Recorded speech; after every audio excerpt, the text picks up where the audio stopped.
This clip recently went viral that we just saw, and we're going to dig into it in a little while because it honestly raised the hair on my back. It was so hard to watch through the whole thing. But first, I got to be honest with you. I lied to you. This mic's not actually plugged in. But I have fallen head over heels in love with the hustle culture, finance bro space on social media. It's like the grifter Super Bowl where everyone's just competing to give you the most ridiculous advice imaginable to become rich in 3 days.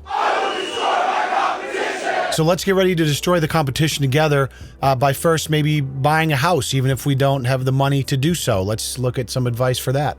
What do you do if you make an offer on a property and then your seller says, hey, I need proof of funds? Well, guys, literally just Google proof of funds generator and you can find a proof of funds generator online. So, fraud?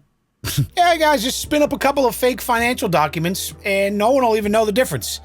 It's fraud, yeah, but is it? Are you gonna check it? I mean, maybe, but probably not. But maybe. When we say it's a cash offer, yes, it's cash, but it is cash from our lender. So what we're going to do is send them a picture of our lender's approval letter. So Google a lender, a transaction coordinator is going to be able to do it.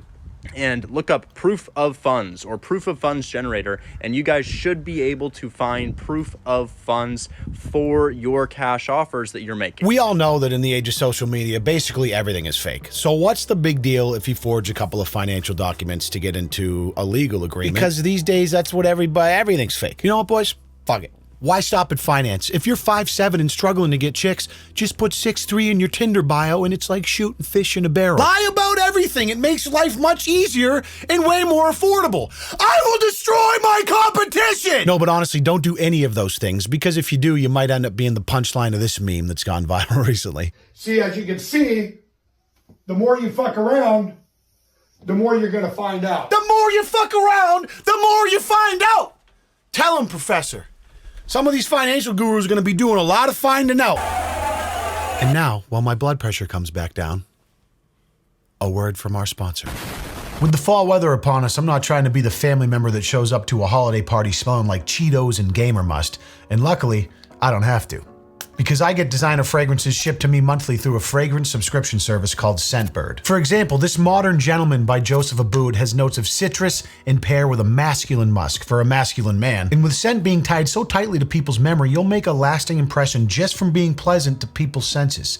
With over 600 designer brands, the possibilities are endless. And to make it easy, Scentbird's fragrance recommendation quiz will help you land some new fragrances you love that you might have never found otherwise. Right now, I'm also enjoying Sanctuary by North Atlantic Right Whale. Notes of marine and mandarin are crisp like the perfect fall afternoon. Salt Air by Skylar for a romantic beach walk with notes of driftwood and sea salt complementing the breeze. And the Mercedes-Benz Select, bergamot and blackcurrant exude luxury that's fresh and exhilarating for a night out. For just $17 a month, you get to try designer fragrances at an unbeatable value point. And if you get started by clicking my link in the description below and you use my code Leon, you get 55% off your first month at Scentbird. That's only $8 for your first month.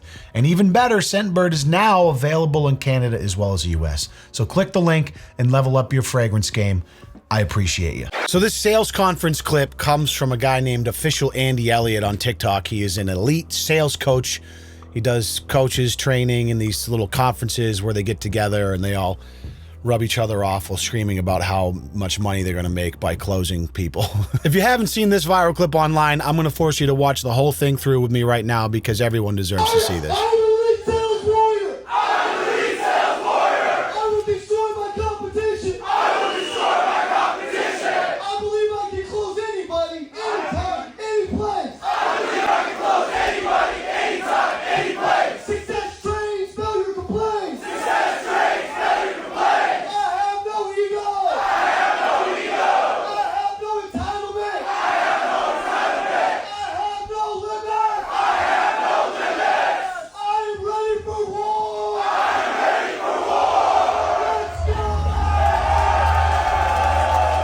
So when seeing this for the first time, a couple things came to mind. The first thing was, they're not doing anything inherently wrong. They're just a bunch of guys trying to amp themselves up for this conference so they can learn to be gigabillionaires. But just something about it is like, right? Dick-shattering cringe, I guess is the expression I'm looking for. The TikTok comments kind of went off on this one, honestly. There's about 85 lion and rose tattoos in this room. Lots of lettuce, ugh, everyone probably paid to be there. Yeah, I mean, listen, People pay big money to go somewhere to let someone else motivate them. I mean, Tony Robbins, like, not saying that's everyone, but there's a lot of people that are addicted to feeling motivated, but never actually take action on anything. I saw one quote tweet on Twitter that said, Cricket Wireless getting ready to sell you a new wireless plan. I thought that was fucking brilliant. I work in sales and I lead my team every week just by being honest to people and showing them the actual cost of everything. That is not how you become an elite sales warrior. So this dude, Andy, anyways, has a couple of gems on his TikTok. He's obviously rippingly fit, you know what I'm saying? Shaved head, probably works out at fucking 4:30 in the morning after 17 cold showers and eating 6,000 grams of protein or like raw liver and shit. You know the type. Here's a little clip from him. What if you just said, can I get a better price? And I'm like, I don't know. We only mark him up a couple. Oh, see, now I've given you hope for a better deal. Do you feel me? What? What does he want now? I want a better deal. And now he smells blood. Okay? What's he gonna do? He's gonna go in for the kill. And you're gonna get slaughtered, son, because you gave me hope. I mean, the worst thing you can do as an elite sales warrior that can close anyone, anytime, any place is give somebody hope. Idiot. If you aren't bending your clients over the banister and rearranging their intestines with a veiny footlong, how can you even look at yourself in the mirror knowing you gave them hope? You are not ready for war. The saddest part for me is the realization that it's just a numbers game, honestly. Wealth typically finds its way to people that have no shame, no empathy, and no regard for anything other than their own sales goals. I'm not saying it's all bad. Sales is obviously a very necessary industry. It just takes a certain type of personality to be very good at it. And if you have it, you can be mega successful. I was in sales for over a year out of college. I was okay at it, but I hated every single fucking second of it. My old sales manager used to try to teach me all these like manipulative tactics to try to get people to, you know, to try to close them on new products and this and upsell them on that. And it always just felt wicked slimy, and I was happy to get out. But tons of money to be made. If you're good at it and don't mind doing it and have one of these personalities, you can be the next elite sales warrior alpha male that can close anyone, anytime, any place. Just got to be ready for war. I want to shove it down their throats. I want to be an alpha. Seems like the type of guy that loves cold showers and self-flagellation. Here's how to become rich in just 5 years. Here's how to become rich in 5 years max, no matter how old you are. Step 1, you have to save up $100,000. This is the hardest part. Well, you lost most people after step 1. That's like the classic small loan of $1 million Trump meme right there. Once you have that $100,000 Once you have the 100K, you never have to work again, and here's why. Wait, so if I make $100K, I never have to work again? Go on. First thing you're going to want to do is put that $100,000 into TD Ameritrade. Next thing you're going to want to do is brokerage account. Find a reputable, safe stock, right? For this example, we're going to use NVIDIA. You can take this $100,000. Okay, NVIDIA, you know, is the manufacturer of GPUs, etc., the most popular graphics cards on the planet, and they do other things as well. And spread it out, but for this example, we're going to put it all into the NVIDIA. Just going to dump the whole 113K into NVIDIA stock. Then you want to take those 1,000 shares that you just bought, go over to options, right? You're going to sell. So he uses a bunch of trading lingo, including options, but basically he's saying take your $100,000, invest it all into one stock that you think is safe, and then sell calls for eternity because you get the premium from those calls where you're making like weekly. Let's say you executed the strategy at the beginning of the year. You took $113,000 and bought NVIDIA stock. Where would you be right now? You'd be sitting at about 35 grand because the stock's down 65%. I thought I was never gonna have to work again. This is bullshit. I am an elite sales warrior,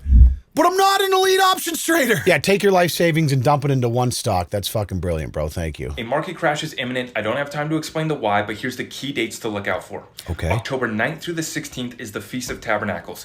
The last 3 major market crashes that we've had in 2008, 1987, and 1929 all concluded at the beginning of the Feast of Tabernacles or at the end of the Feast of Tabernacles, which this year is October 9th through the 16th. October 9th is also a full moon. This leads us into a moment where we're going to have 2 back-to-back eclipses once again, just like we had last year. An eclipse? It marked the top of the Bitcoin bear market, bull market, before we rolled over into the bear market. That's how I predicted that on December 4th, Bitcoin would enter a bear market with 100% certainty. That prediction came through 40% liquidation event. Once again, this is an incredible moment in time. October 9th through the 16th, Feast of Tabernacles. Be ready for this guy actually rules. He's like the finance dude version of an astrology chick, but instead of, you know, stars dictating your relationships, it's like back-to-back eclipses and the Feast of Testicles that are predicting the market movements. You see, if the last guy would have just taken his 100K and waited for the Feast of Tabernacles and the back-to-back moon eclipse, he wouldn't have been down 65% on his NVIDIA stock. Honestly, making money is just so fucking easy when you're an elite sales warrior.